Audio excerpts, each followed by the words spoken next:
ditangkap di Selumit itu, terus di Juwita depan Polres, terus Tarakan Teater itu juga berdekatan. Ada satu lagi gedung bioskop musiman di Marconi itu Pertamina. Itu kadang-kadang juga muter-muter film. Itu hiburan.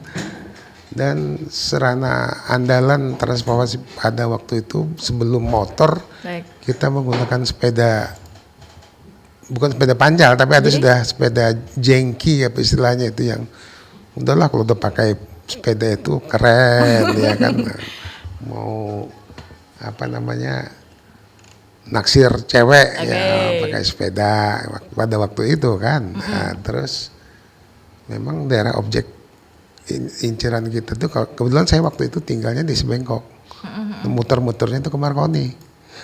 Di Marconi itu kan orang-orang Pertamina semua situ. Karena di situ pada tahun 70-an tuh pusat keramaiannya kalau malam itu ya di Marconi itu. Hiburannya terbatas ya, Bah ya? Iya. Kalau untuk pergerakan pemudanya ketika itu seperti apa, Bah? Kayak mungkin organisasi-organisasi atau seperti apa gitu? Ada. Gerakan pemuda itu kan kalau di sekolah itu jelas kan ada kepanduan pramuka pada waktu itu. Kalau di organisasi sosial kemasyarakatan itu ada ormas-ormas seperti dari kelompok Islam, ada Ansor, ada HMI, kalau nggak salah ya, saya lupa itu dari itu. Ada berapa, kemudian ada pemuda-pemuda dari Kristen juga ada pada waktu itu. Baik. Jadi cuma itu, kita belum dulu mengenal politik praktis, kita belum terlibat di kegiatan politik praktis pada waktu itu. Tahun 70-an itu ya, Bah? Iya. Jadi ya masih berkutat di lingkungan, memang dulu ada kalau di kelompok ormas Islam itu seperti ada Ansor. Nah, kita aktif juga di sana, cuma sebatas ormas sosial kemasyarakatan dan keagamaan, tidak terjun ke politiknya, karena di politik itu kan ada partainya pada tuh. Ada banyak juga partai pada waktu itu, saya lupa ada berapa partai, ada mungkin ada 5-6 partai. Sebelumnya itu lebih banyak lagi, pada tahun 50-an itu banyak partai Islam. Kalau tahun 70-an itu ada SI, MI kalau tidak salah. Baik. Terus ada NU. Baik, berarti di era 70-an dengan ya bisa dikatakan apa-apa masih terbatas ya, Bah ya, tapi organisasi sudah mulai bergerak di tahun itu. Oh sudah ya? Iya kan, kita kalau di Tarakan sudah cepat. Baik. Nah kalau di pusat kan lebih banyak lagi tuh gerakan dari pemuda itu. Baik, kalau ke Zaid, wah ini remajanya di tahun berapa kalau masih ingat ya? lahirnya di tahun 90-an. Oke, berarti remajanya di tahun 2000-an. 2000 ke atas. Mengisi masa remaja dengan apa? Kalau saya ini kan santri, Mbak. Oke. Santri. Jadi ya kita lebih banyak aktif di masjid dulu. Baik, jadi remaja masjid gitu ya? Ikut orang tua. Kalau pas maghrib, sebelum maghrib itu ikut orang tua ke masjid. Jadi bisa dikatakan yang mengisi waktu luangnya dengan sibuk di masjid. Ya kalau dulu ya ada ngaji sore. Baik. Diniyah lah. Kalau dulu kan sore itu jam-jam sebelum asar, jam 3-an itu kita sekolah diniyah.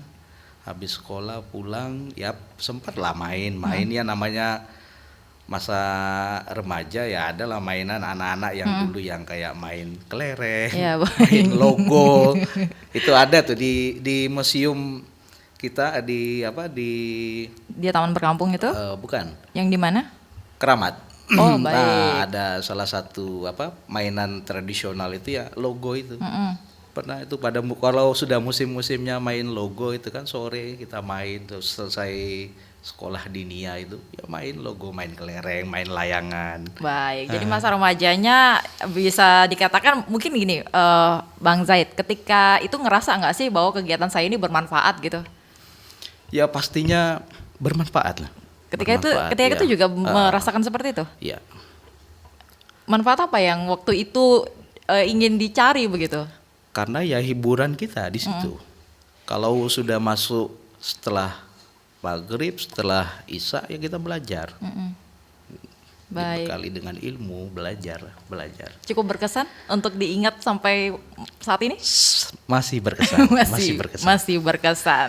Ya, kita beralih ke Linta yang sekarang masih masuk masa remaja nih, sudah masuk remaja akhir ya. Di usia 23 tahun ya. Gimana Linta merasakan masa-masa remaja dan memilih menghabiskan mungkin waktu luang untuk hal-hal yang bermanfaat gitu? Terpikirkan nggak sih remaja saat ini gitu? Kalau masa remaja saya kan dimulai mungkin dari umur 17 ya Kak, sampai saat ini tuh masa remaja akhir lah. Kalau saya memang sama kayak Bang Zaid, saya dari santri juga. Jadi SMA saya di Makassar, ya saya habiskan untuk pesantren. Kalau sudah selesai pesantren sekolah, itu aja pesantren sekolah. Jadi soal pertemanan itu ya di lingkup situ aja. Jadi saya rasa remaja saya mungkin sangat bermanfaat lah. Dan sangat terjaga lah ya. Terus hari ini jadi mahasiswa akhir, tentu kesehariannya ya kalau bukan kuliah, organisasi. Setelah itu nongki ya kurang lebih kayak gitu lah masalah. Masih menyelipkan nongki ya. Masih menyelipkan nongki healingnya. Healing. Jadi memilih healing untuk menghabiskan waktu luang atau seperti apa ini? Healing tuh ketika memang betul-betul stres sih Kak. Saya mengisi waktu luang ya, kalau saya waktu luang saya mungkin saya habiskan untuk betul-betul di organisasi aja sih Kak. Oke, gitu. Kayaknya jadi hobi ya? Ya jadi hobi malah. Boleh tahu nggak sih ini organisasi yang saat ini digeluti apa saja? Kalau saya sekarang organisasi PMI, soalnya ada berapa ya? Ada 10 organisasi lah saya pernah ini ikuti selama jadi mahasiswa. Ya kalau hari ini sih PMI yang betul-betul aktif udah. Baik. Ya masa remaja yang bermanfaat sekali ya. Ini bisa dikatakan produktif sekali begitu. Iya. Baik. Siapa yang menjadi inspirasi? Untuk hari ini, kalau perempuan mungkin saya lebih ke inspirasinya ke Najwa Shihab itu aja. Kenapa tuh? Ya dari sisi berkomunikasi, dari sisi dia berbaur mungkin itu yang membuat saya inspirasi sampai sekarang bisa seproduktif dia, mungkin saya pengen begitu ya. Baik. Kalau yang waktu memasuki masa remaja awal, siapa yang menjadi inspirasi? Siapa ya? Maudy Ayunda. Baik. Dan akhirnya memilih untuk menjadi masuk ke pesantren, aktif di organisasi, itu Maudy Ayunda atau gimana? Enggak juga sih Kak. Jadi lingkungan saya kan memang dari SMP itu teman-teman pengajian semua. Jadi saya pengen juga teman-teman pengajian saya tuh dari SMP udah pesantren. Nah saya baru SMA. Dan itu pun saya maksa orang tua saya buat pesantrenin saya pokoknya. Aku juga pengen pesantren kita pertahanan kayak gitu. Oh gitu, itu berarti masuk pesantren kemauan Linta berarti? Kemauan sendiri. Baik, wah ini bisa dikatakan ya tidak semua remaja memilih yang seperti itu ya Linta ya. Apalagi teman-teman Linta untuk ya kalau waktu masih jadi santri ya teman-teman di pesantren. Kalau sekarang kan aktif di Universitas Borneo kan, dari beragam latar belakang. Baik. Kalau Abah Zul ketika itu yang menginspirasi siapa, Bah? Ya kita dulu kan masa remaja itu masa labil ya, belum ini ya kita tidur. Jadi ya kebetulan tersalurkan itu ya ke hobi aja. Nah saya dulu lebih identik hobi ke musik. Baik. Siapa inspirasinya ketika itu, Bah? Tidak juga ada inspirasi dari siapa-siapa ya, cuma kita kebetulan pada era itu, zaman itu kan yang terjadi di ibu kota negara, misalnya di Jakarta ada lagi band-band yang ngetop, ya kita terinspirasi dari situ saja. Ya kan ngidolain siapa ketika itu, Bah? Ya kebetulan zaman itu sudah juga ada muncul band-band rock dari luar ya kan, seperti dulu Jurehab, The Fable, apa itu pada waktu itu ya, itu untuk luarnya loh ya. Nah kalau di dalam negerinya itu seperti God Bless, seperti apa Ghost Plus, apa The Mercy itu. Jadi saluran hobi itu ya ke situ. Kalau olahraga sih saya enggak terlalu Tidak begitu minat aktif ya. Tapi ikut aktif Ikut juga. aja. Teman-teman kalau lagi main film di Tarakan kan sarana bola kaki itu terbatas juga, ada cuma ada beberapa lapangan bola di Angkatan Laut sama di itu yang sekarang di Datu Adil itu. Waktu senggang ikut main, tapi bukan menjadi pemain ini, cuma sekedar apa namanya, Menyalurkan hobi gitu aja ya, Bah ya? iya, antara badminton, tenis meja, antara lain itu kan. Selebihnya kan ya biasalah remaja pada waktu itu hura-hura pada itu, karena waktu 70 itu sudah mulai masuk motor. Ya sudah ada motor-motor Honda, motor Yamaha itu. Nah itu dulu itu sudah juga kelompok-kelompok kita, seperti dulu kita ada Tarakan TMC, Tarakan Motor Club tuh pada waktu itu. Ya, sudah juga. Ya cuma ya sekedar motornya rame-rame nanti kemana, tidak ada apa kegiatan apa-apa. Ya kalau di keagamaan kita aktif juga di masjid. Kebetulan saya di sebelah rumah itu masjid. Ya, tetap juga aktif di luar itu ya sekedar melaksanakan kewajiban aja ya kan, istilahnya pada menggugurkan kewajiban sholat 5 waktu. Selebihnya ya tidak seperti adik-adik ini, adiknya ke pesantren, pengkajian lebih dalam lagi. Kalau kita ya sekedar istilahnya pada waktu itu dari ya, penekanan orang tua kan kita harus wajib melaksanakan sholat 5 waktu, artinya nah kalau pas bulan Ramadan ya itu bangun sahur, rombongan pakai keliling-keliling gitu ya Pak ya. Oh, iya. masih dari ya, Pak? tempat saya itu sampai ke Simpang 3 tuh jalan kaki itu. Pada waktu itu kan memang ya nah kayak sekarang, kalau dulu memang sepi kan, jadi memang dibutuhkan pembangun sahur itu. Pada waktu itu bangun sahur malam, siang kan tak puasa malah. Iya, baik. Kalau dari Bang Zaid gimana Bang Zaid? Inspirasi dulu sampai sekarang deh kalau gitu, waktu masih masa-masa remaja tuh. Ya pasti banyak. Salah satunya yang paling favorit deh. Banyak, Oh, banyak banget Bingung. inspirasinya. Mungkin bisa disebut nih. Kalau banyak tuh. Ya, Seperti kalau kita ya guru-guru kami lah. Oh, guru. Guru-guru ya, lebih ke guru-guru ya, karena basic saya kan di pendidikan. Berarti termasuk Ki Hajar Dewantara gitu ya. Banyak sekali lah.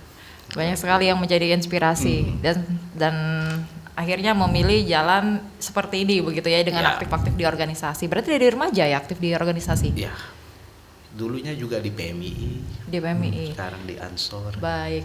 Masih ingat nggak sih organisasi pertama yang Bang Zaid ikuti waktu itu? OSIS. OSIS. OSIS di SMP dulu. Dari SMP. SMA-nya? SMA-nya kan di pesantren. SMA-nya di pesantren. Di pesantren organisasi apa tuh di dalam? Oh, kalau di pesantren itu ada namanya OPPM ya, organisasi pelajar itu kan, khusus santri. Jadi ya kita kalau sudah katakanlah di sini tuh kelas 2 SMA, SMK atau MA gitu, setara sederajat itu. Jadi kita itu sudah punya tanggung jawab ke adik kelas kita. Baik.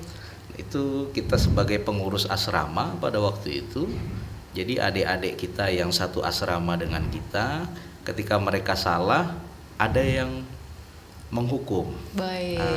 Dari OPPM itulah yang menghukum adik-adik. Tapi sebelum adik-adik ini dihukum, kamilah yang dipanggil dulu. Di bagian keamanan, di bagian bahasa, Baik. di bagian dapur. Jadi itu bisa dikatakan awal mula belajarnya sebuah organisasi begitu. Iya.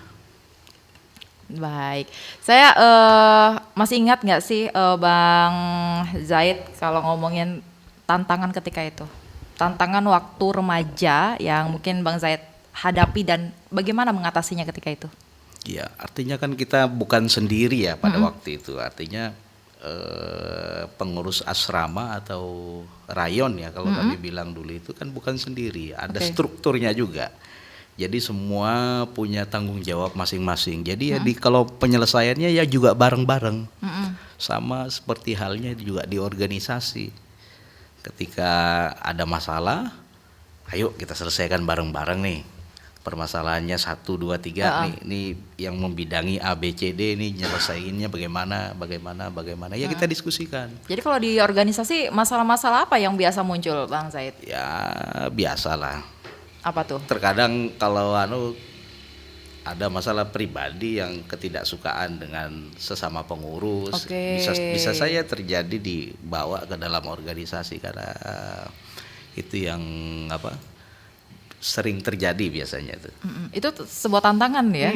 Baik. Ya. Bagaimana bisa kembali menyatukan ini ya dari yang tadinya tidak suka untuk keberlangsungan sebuah organisasi harus ayo sama-sama deh gitu ya. Dewasa dong. Harusnya dewasa dong. Ya, kalau dari Linta, tantangannya apa ini yang biasa dihadapi remaja? Tantangan remaja ya? Iya. Soalnya remaja kan masa-masanya, betul kata Abah, bahwa masa-masa labilnya kita. Jadi emosional orang tuh berbeda-beda. Baik. Dalam berpikir juga berbeda-beda, berpendapat juga berbeda-beda. Itu jadi tantangan buat kita sih Kak.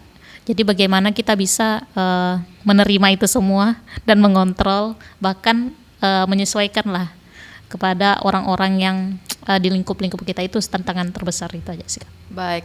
Mengatasinya ketika itu seperti apa? Ketika emosi mungkin tidak terkendali.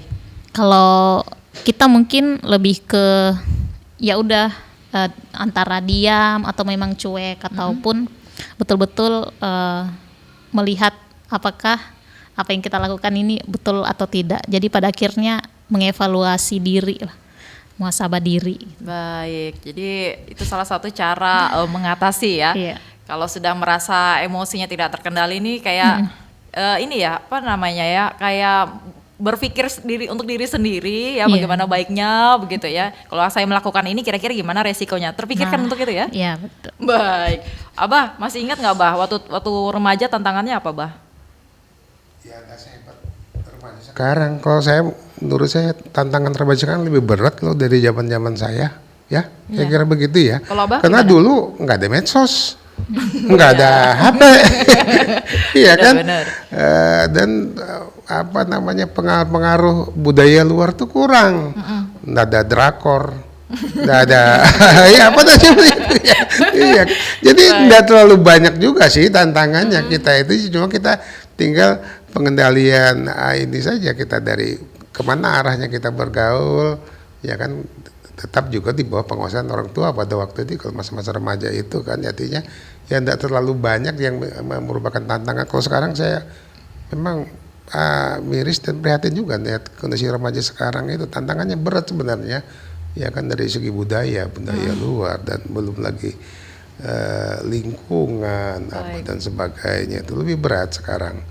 Artinya kita remaja sekarang dengan satu klik saja sudah tidak mendapatkan informasi ya dari dunia, ya kan. Beda dulu kita dengar berita itu ya melalui radio, melalui TV sudah ada hitam putih kalau nggak salah pada waktu itu. Itu pun salurannya dibatasi ya, dibatasi juga, nontonnya juga rebutan juga. Pada waktu itu yang kita bisa melihat perkembangan dunia itu melalui film aja, film-film di gedung bioskop itu ya kan, dan melalui radio. Dominan sekali RRI pada waktu itu kan, mendengar lagu-lagu melalui RRI aja. Pada waktu itu ya, artinya siaran dari Makassar, Samarinda itu tembus ke kita. Kalau kan belum ada pada waktu itu RRI-nya. Jadi ya paling informasinya dari radio, dari TV. Jadi keterbatasan, jadi tantangan itu tidak terlalu signifikan. Jadi tinggal bagaimana pengendalian kita aja itu ya, ke arah mana kita mau. Ya kita aktif juga, macam saya tahun 73 kalau saya ingat, saya itu sudah aktif saya di organisasi kepemudaan KNPI pertama di Kota Tarakan yang diketuai oleh Pak Dr. Yusuf. Saya waktu itu betul dia wakil ketua di bidang seni budaya, beliau sebagai ketua umumnya tuh almarhum Pak Yusuf SK, ketuanya Yusuf Abdullah, sekretarisnya betul. Saya sudah aktif itu tahun 73 tuh di organisasi kepemudaan.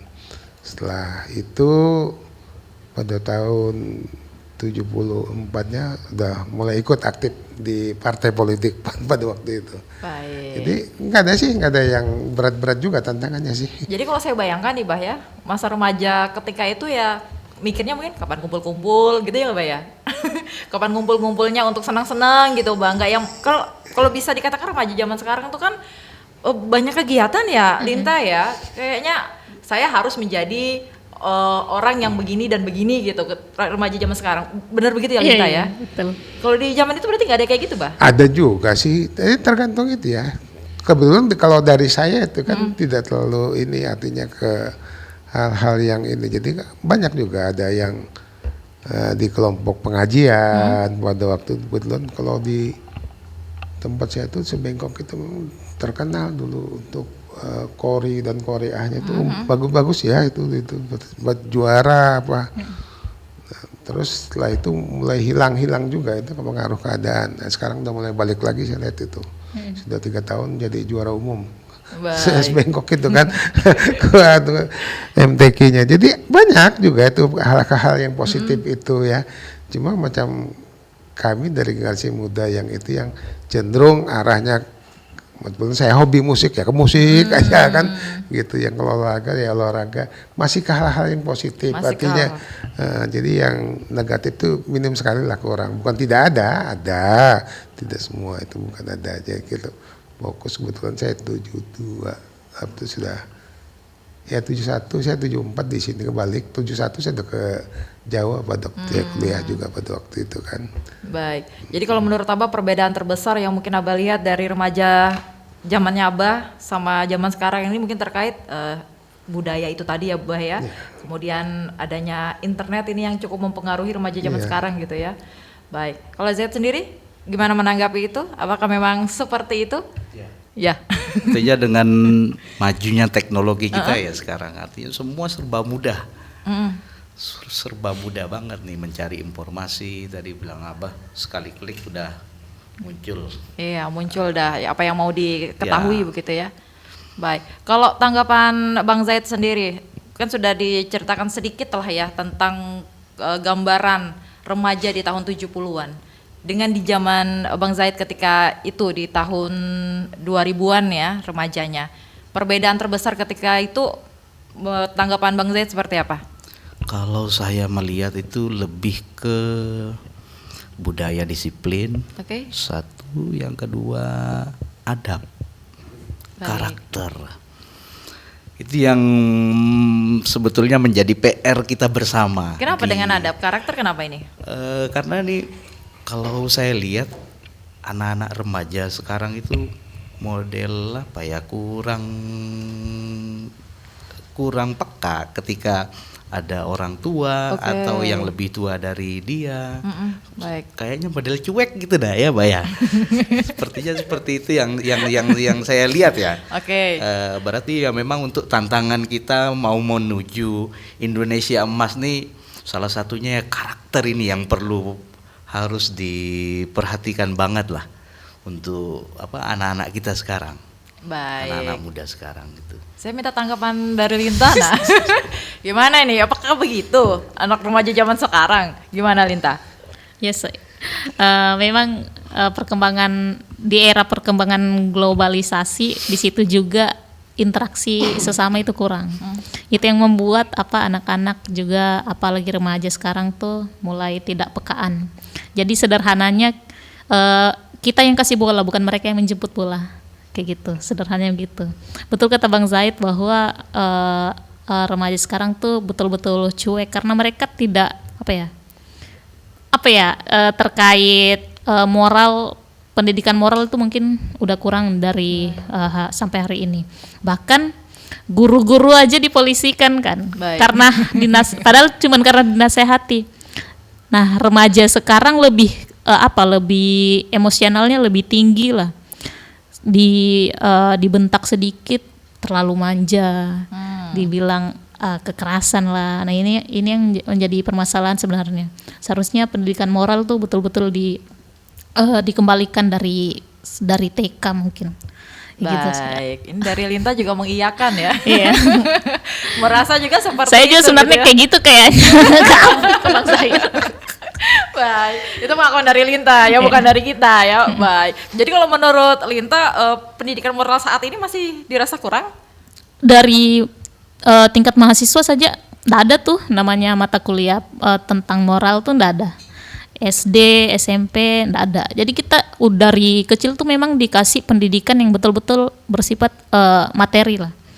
Nah tapi pendidikan moral yang tentu menjadi hal yang mendasar yang dimiliki seharusnya dari kecil itu perlu, itu tidak ada sampai sekarang kayak gitu. Ya harapannya Menteri Pendidikan selanjutnya yang hari ini yang berlantik bisa punya implementasi baru tentang bagaimana pada akhirnya pendidikan moral itu sudah ditanamkan dari tingkat PAUD lah kalau bisa. Baik, Gitu. dari dini lah ya. Dari dini. Gimana Bah, mau menanggapi Bah?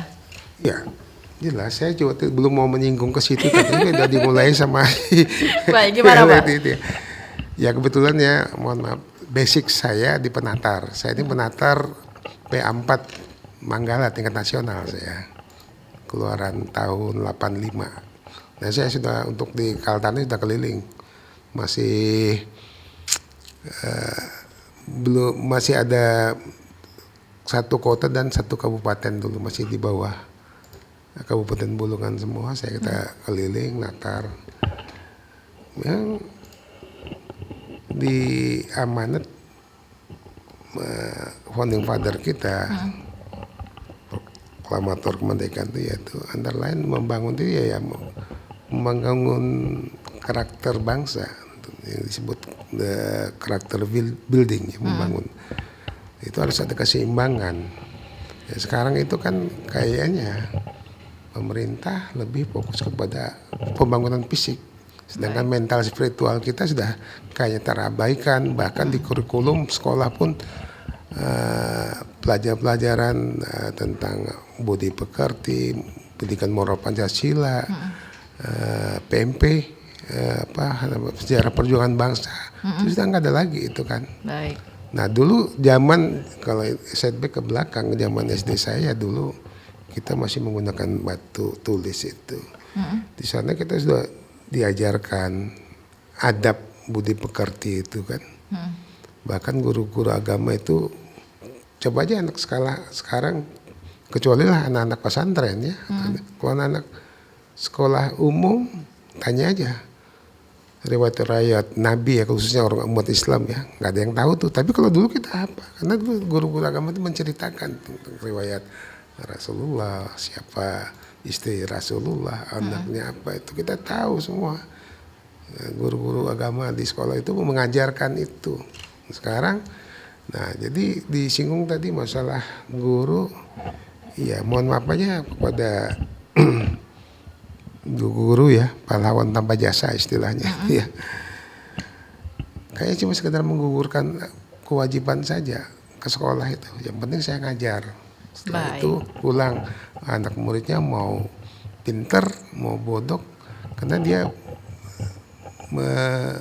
istilahnya di sekolah itu cuma memberikan pelajaran tapi tidak mendidik. Baik. Kalau bicara pendidikan artinya segala aspek itu ya, kelakuan anak, budi pekerti, adab, itu jadi disinggung. Saya merasakan sendiri, saya punya cucu yang kuliah di Borneo, di jurusan hukum malah. Ya sama ini. Ya kan, dia baru masuk tuh. Dia datang ke rumah kelompok teman-temannya. Itu sih bilang ini adabnya sama kita tuh dia dicuek-cuekin aja kalau nggak pernah dia datang pulang, nggak pernah assalamualaikum, nggak pernah apa. Saya bilang baik. Sekarang kok begini ya. Maka di jurusan hukum lagi, dia ke depannya kalau selesai itu kan tentu bersentuhan dengan masyarakat juga, iya kan. Kalau dia lulus jadi sarjana hukum, apakah dia jadi pengacara, apakah dia jadi praktisi hukum di ini kan sentuhannya dengan masyarakat juga, tapi ini etika mana saya bilang. Berarti memang ini ya menjadi tantangan juga ya Bah ya, mengembalikan adab etika kita yang sudah sempat hilang lah, bisa dikatakan gitu ya Bah ya? Hampir hilang. Iya, kalau yang saya lihat ya, saya menurut pengetahuan saja di lingkungan lingkup, saya juga udah jarang, dulu sering juga ke luar daerah, ke daerah lain, yang masih ada kental, bukan hilang sama sekali sih, yang ada itu masih di daerah pedesaan itu masih kental tuh, adab itu masih dipegang juga sama anak. Tapi kalau sudah di kota ini itu tadi pergaulannya sudah terlalu tidak terkontrol lagi. Belum lagi kebetulan orang tua yang karir sibuk, orang tua bapak bekerja, ibu bekerja, sehingga pengendalian anak-anak kan sudah tidak terkontrol lagi. Itu yang terjadi. Ditambah dengan ini tadi yang disebut di era globalisasi ini, semua bisa diakses dengan mudah, itu antara lain. Makanya saya memberikan kesempatan selalu dalam ceramah saya di penantaran itu tentang wawasan kebangsaan itu ya, tentang ATHG. ATHG itu singkatan dari ancaman, tantangan, hambatan, dan gangguan bangsa kita. Nah, ancamannya apa? Nah, itu kalau saya cerita ini panjang, saya ceramahnya cuma segaris besarnya aja ya kan. Ancamannya apa saja, tantangannya apa saja, hambatannya apa saja, gangguannya apa saja.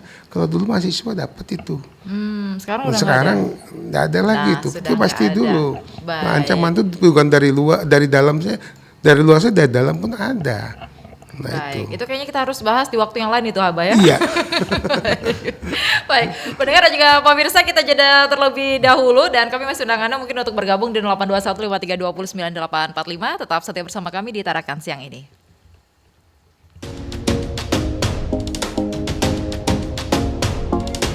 Di era disrupsi dewasa ini, RRI berupaya memperkuat diri dengan menghadirkan kontennya secara multi-platform untuk memastikan pelayanan kepada publik secara lebih optimal. Kini, RRI bukan hanya dinikmati melalui radio, melainkan juga portal berita online, platform digital, media sosial, dan juga komunitas yang selama ini meramaikan berbagai kegiatan offline di RRI.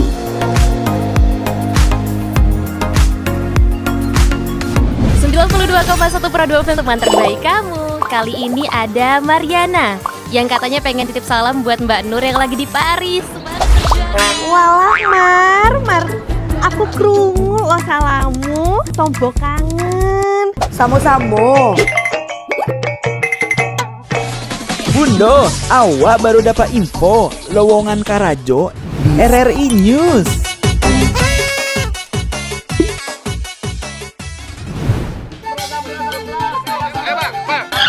Nyanyi lagu apa kita, Pace? RRI digital saja toh.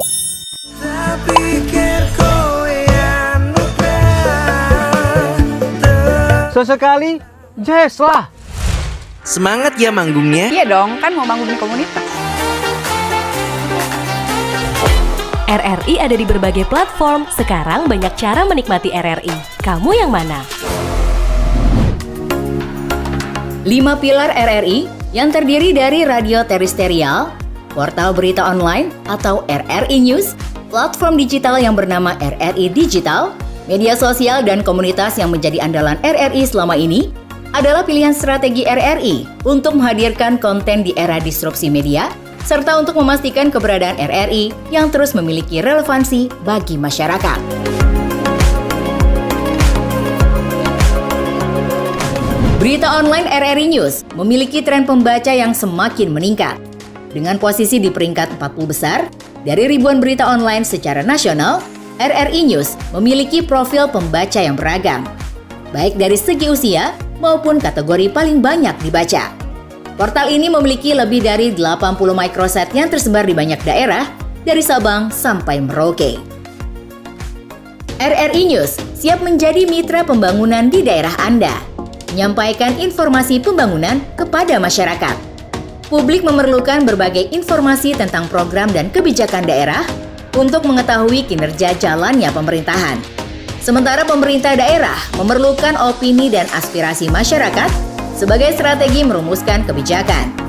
Dengan keterlibatan diseminasi informasi oleh RRI yang hadir secara multi-platform, akan membuat komunikasi pemerintah daerah kepada masyarakatnya berlangsung secara lebih efektif dan sangat mendukung pemerintah daerah. Ada sejumlah alasan mengapa RRI News layak menjadi mitra pembangunan pemerintah daerah. RRI bersifat tidak komersial.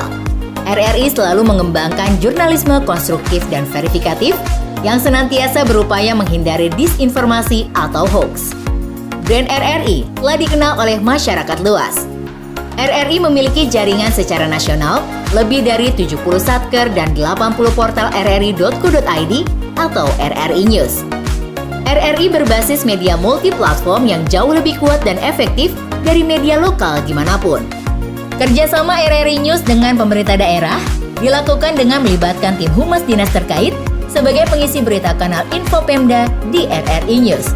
Konten bisa berupa berita tentang berbagai info pemerintahan atau juga bisa berisi berita foto dan berita video.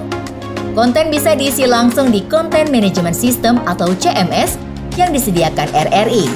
Namun apabila diperlukan, pemerintah daerah bisa berkolaborasi dengan melakukan pemberitaan pariwara yang akan diberlakukan dengan sejumlah tarif. Mari kita segera berkolaborasi, memanfaatkan kehadiran RRI News untuk mendukung pembangunan, serta mempromosikan beragam potensi yang ada di daerah Anda. Segera download RRI News di Play Store maupun App Store di telepon genggam Anda.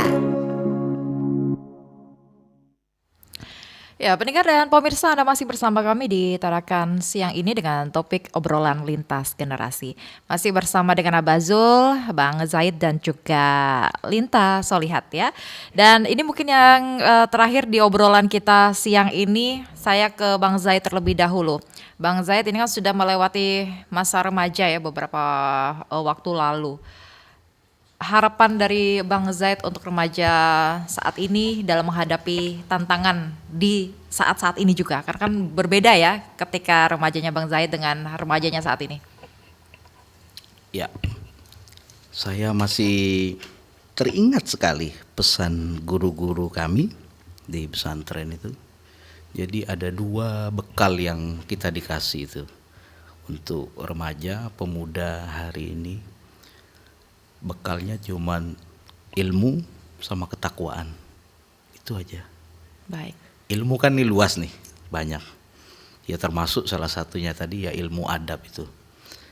Karena orang nggak bisa dapat ilmu kalau nggak punya adab. Dan yang kedua takwa. Ya harus takwa. Baik. Harus ingat dengan Tuhannya. Itu pesan untuk generasi muda saat ini ya? Ya. Baik, Bang Zaid terima kasih sudah hadir di Pro 1 Tarakan. Siap. Saya ke Linta. Iya, kalau Linta sekarang kan sudah bisa dikatakan memasuki remaja akhir begitulah ya. Apa yang akan Linta lakukan begitulah ya untuk menghadapi berbagai tantangan di saat-saat ini? Kalau saya sebenarnya secara pribadi kalau harus bisa berani, percaya diri dan kreatif lah untuk remaja-remaja sekarang. Karena remaja-remaja sekarang itu overthinkingnya lebih besar dan tingkat keberaniannya dalam improve skillnya dan segala macam itu masih kurang. Harus kita dulu yang yang mancing-mancing mereka. Malas belajar gitu. Kalau kata Muhammad Yamin itu selaku pelopor Sumpah Pemuda, kita juga hari ini memperingati Hari Sumpah Pemuda. Kata Muhammad Yamin bilang ada 5 hal dalam untuk mempersatukan bangsa kita itu ada 5. Yang pertama itu adalah sejarah. Bagaimana pemuda-pemuda itu tetap bisa melihat sejarah. Jas merah kalau kita bilang, jangan lupa sejarah. Karena sejarah pahlawan dahulu kan bagaimana dia berusaha untuk memerdekakan Indonesia tuh perjuangannya luar biasa lah. Jadi jangan sampai kita pemuda-pemuda itu lupa sama sejarah, terlalu silau sama globalisasi, terlalu silau sama pergaulan kayak gitu. Selanjutnya itu tentang tentang hukum adat. Jadi hukum adat itu tidak lepas daripada moralitas juga, berperilaku yang baik. Selanjutnya tentang pendidikan, tidak lepas pasti tentang pendidikan. Jadi IPP, Indeks Pembangunan Pemuda di Kota Tarakan itu terendah, nomor 2, paling terendah itu. IPP itu Indeks Pembangunan Pemuda terkait pendidikan, kesejahteraan, kesehatan dan sebagainya itu kurang pokoknya. Jadi bagaimana pemuda itu bisa meningkatkan improve skillnya dan paham terkait apa yang menjadi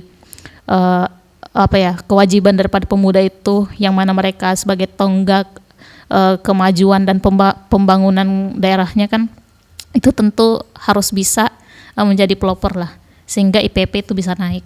Nah selanjutnya mungkin ya tadi saya bilang bahwa 3 aja pesannya untuk pemuda sekarang itu: lebih berani, percaya diri, dan kreatif lah. Mungkin itu aja sih Kak. Baik, terima kasih Linta untuk kehadirannya di Pro 1. Saya ke Sama-sama. Abah, gimana Bah? Nasihat untuk generasi muda nih Bah?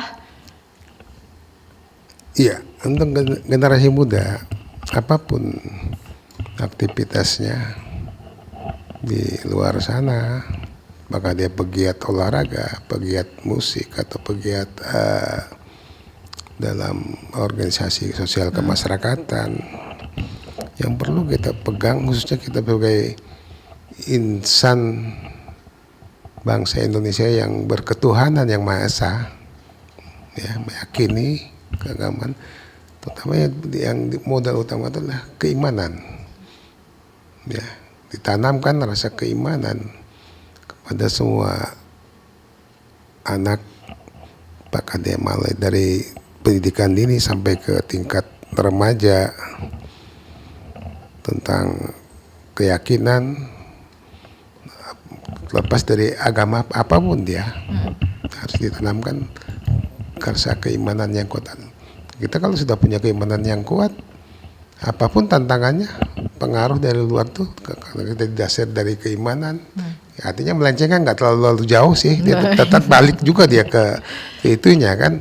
Baik. Karena kalau di Islam tuh jelas itu ya kan, ada hadis Rasulullah yang mengatakan orang yang bodoh miskin itu mendekati kekufuran, ya kira-kira begitu. Jadi kalau sudah dia bodoh, udah miskin bodoh lagi, ya kan. Nah itu dekat dengan kekufuran. Makanya kita jangan sampai, khususnya kita sebagai umat Islam, jangan bodoh.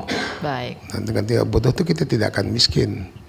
Itu kira-kira begitu. Jadi harus ditanamkan keimanan itu lebih dalam. Ya, untuk orang tua berkewajiban, dari guru-guru yang menanamkan, jangan sampai iman kita tidak terkendalikan. Baik. Tapi kalau kita punya keimanan, walaupun sedikit masih punya, ada artinya melenceng pun dia akan balik lagi. Itu berkali pesan saya ya kepada generasi muda yang sekarang. Baik, Abah Zul, terima kasih untuk kehadirannya di Pro 1, dan pendengar dan pemirsa, untuk Anda yang terlewatkan untuk mengikuti dialog siang ini, Anda bisa menyaksikan kembali di kanal YouTube kami, RRI Tarakan Official. Mari kita bersama-sama membuka pikiran, meruntuhkan batasan dan memperkaya wawasan. Karena di dalam keberagaman cerita dan perspektif ini, kita bisa menemukan harmoni serta inspirasi untuk perjalanan yang lebih baik ke depan. Saya Reni Oktavia mengakhiri dialog Tarakan siang ini, edisi spesial peringatan Hari Sumpah Pemuda dengan topik obrolan lintas generasi. Selamat siang.